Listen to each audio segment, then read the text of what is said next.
নমস্কার বন্ধুরা। আজকে ভিডিও টপিকটি আপনারা ভিডিওর থাম্বনেলটি দেখে আপনারা অবশ্যই বুঝতে পেরেছেন। তো আমি আরেকবার বলে দিতে চাই যে আজকে ভিডিও টপিকটি হলো যে দেখুন আমাদের প্রত্যেকটা বাড়িতেই ছোট থেকে বড় সবাই আমরা ফেসবুক ইউজ করি। ঠিক আছে? এবং ১-২ ঘন্টা নেট ঘাঁটার পরেই নেটটা শেষ হয়ে যাচ্ছে। তো এই প্রবলেমটার সলিউশন বেশ কিছু মানুষে জানে এবং বেশ কিছু মানুষ জানে না। যারা জানে না আজকে তাদের জন্য এই ভিডিওটি। ঠিক আছে? তো ভিডিওটি স্কিপ না করে, ঠিক আছে, ভিডিওটি তোমরা লাস্ট অবধি দেখো। এই ভিডিওটি মানে এই ফেসবুকের দুটো সেটিং আপনারা যদি অন করে নেন তাহলে আপনাদের মিনিমাম 50-60% নেট সাশ্রয় হবে।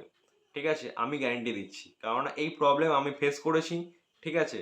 তো আমার প্রবলেম সলভ হয়েছে, আমি সেই জন্যই আজকে এই ভিডিওটি আমি আপনাদের জন্য নিয়ে এসেছি। তো সবার প্রথমে আমরা আমাদের ফেসবুক অ্যাকাউন্টটি অন করব।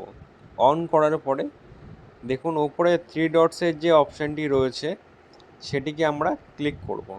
ক্লিক করার পরে আমরা হালকা নিচের দিকে আসব। এখানে আরেকটি অপশান রয়েছে যেটি তোমার সেটিং অ্যান্ড প্রাইভেসি, এটিকে আমরা অন করব। অন করার পরে হালকা আমরা আবার নিচের দিকে আসলাম। এখানে দেখুন মোবাইল ডাটা ইউজ, এটিকে আমরা অন করলাম। অন করার পরে দেখুন এখানে ডাটা সেভার বলে যে অপশানটি রয়েছে সেটিকে আমরা অন করে দেবো। আমার অলরেডি অন করা আছে। এবং তারপরেই দেখুন নেভার অটো প্লে ভিডিও বলে যে অপশানটি রয়েছে এটিকে আপনারা অন করে দেবেন। এটাও আমার অন করা আছে।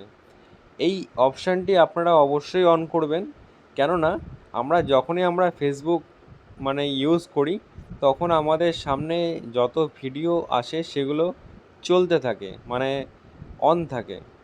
তো এই নেভার অটো প্লে ভিডিওটা, এই অপশানটা আমরা যদি অন করে রাখি সেই ভিডিওগুলো চলবে না, সেই ভিডিওগুলো স্টপ হয়ে থাকবে। আমরা যখন সেই ভিডিওর ওপরে ক্লিক করব তখনই ভিডিওগুলো চলবে। ঠিক আছে? তাহলে আপনারা এই দুটো অপশান আপনারা অন করে দেবেন, আপনাদের 40-60% ডেটা সাশ্রয় হবে।